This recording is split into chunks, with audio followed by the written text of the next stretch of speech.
Isang araw sa bahay ni Kuya, si Fiang tila may kakaibang binabalak. JP! Masok! Pasok! Daming dumo dito sa... Baka nagloloko lang yung si Piang. Hindi pa nagbubukas siya, oh. Antayin mo lang! Mahalin ka. Ayan na! Nagbukas na! Totoo nga.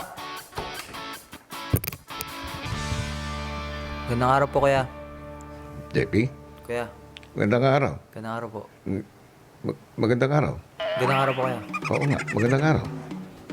Gandang araw po. JP, Kuya, magandang araw. gandang araw po. Magandang araw. Gandang araw po, Kuya. Pinapatawag niyo daw po ba ako? Ikaw yung nasa may tapat ng pinto. Akala ko ikaw may kailangan. Eh, Bakit ka pumasok? kakusapin niyo daw po ako. Akala ko pa naman may kailangan ka. Wala, sabi niyo po, Kuya. O anong balak mo?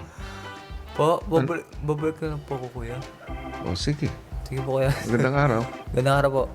Sige, magandang araw. Gandang po. Magbiang! Sige, wala ka pinapatawag. Kuya, magandang araw po. Sabi niya, magandang araw. Magandang araw po. Magandang araw. Kaya magandang araw po. Magandang araw. Bakit, JP? Kala ko ba ikaw may kailangan? Nungaling ka talaga. Ang lakas ng trip mo. Sa bahay ni Kuya, marami ang pwedeng pagdaan ng pagsubok. Ang hamon ng mga tasks, ang kapwa housemates, o di kaya ang sarili. Pero si JP, naging pagsubok ang confession room. Matapos ni Fiang, si JM naman ang may binalak. Pumasok sa confession room, Jaren JP Binsoy. Patamo. Nagdala daw ng extra damit, ewan. Maayos. Yup. Mas ba? Tas na. Saan ka pupunta? Confession. Ha? Confession. Ah, tara. Di ba ako tawag? Tawag ka.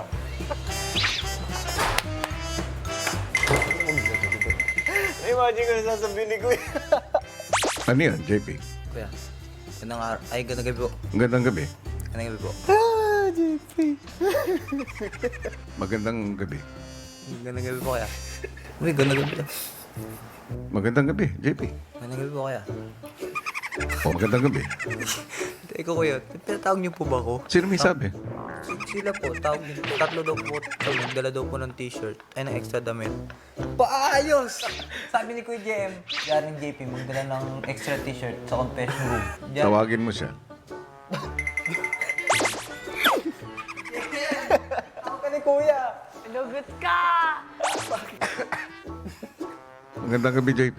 Gandang gabi po, Kuya. Magandang gabi. Kuya, gandang gabi po. Ano ba ito pinapaliwanag ni JP? Hindi ko po alam, Kuya. Gusto po sumama eh. Nabik naman po ako. Kuya. Hindi po, Kuya. Sagad na siguro ang trust issues mo sa housemates, JP. Pero, paano kaya kung sa ngalan lang naman ng katuwaan ay si Kuya naman ang magpatawag sa'yo sa confession Sige, o, yun lang. room? Thank you. Thank you po, Kuya. Pakitawag si JP. Pag walang nakakita. JP, tawag ka. Kuya na naman. Kuya, ako po talaga. Pag yan, hindi. Kuya, oo nga. Ay, totoong balita. Oh, JP. Kuya. Kuya. Magandang hapon.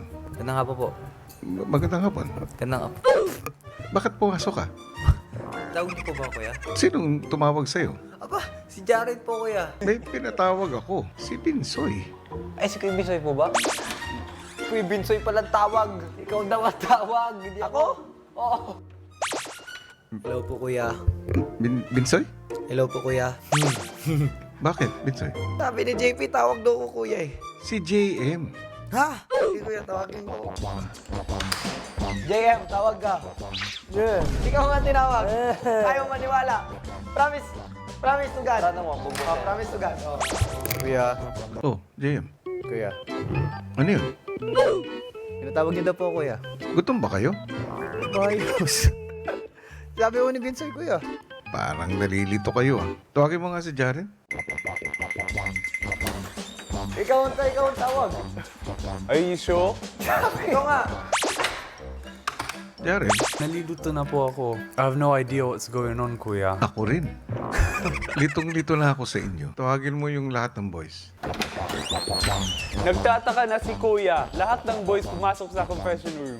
Nalilito na nga ako rito. Lito na rin po kami, kuya. Sino may kasalanan? Si Jaren po. Si Binsoy po, Kuya. Jayan po, kuya. Ikaw tumawag sa akin. Si JP tumawag sa akin eh. Jaren tumawag sa akin eh. Kuya, ikaw tumawag sa akin. Kasalanan pa ng JP, kuya eh. Pasok ng pasok kaya hindi pinapapasok sa confession room. Eh, paano natin mariresolve to? Iwanan natin si JP. Boboto ko. Si Jaren po ang iiwan. Sige, lumabas na kayo tatlo. JP, maiwan ka. Ako nang bahala sa kanya. Sige po, Kuya. Ay, saan pupunta? Wala ka dyan, JP. Ay, lalo mo to. O, JP, ikaw na bahala dyan. Good luck!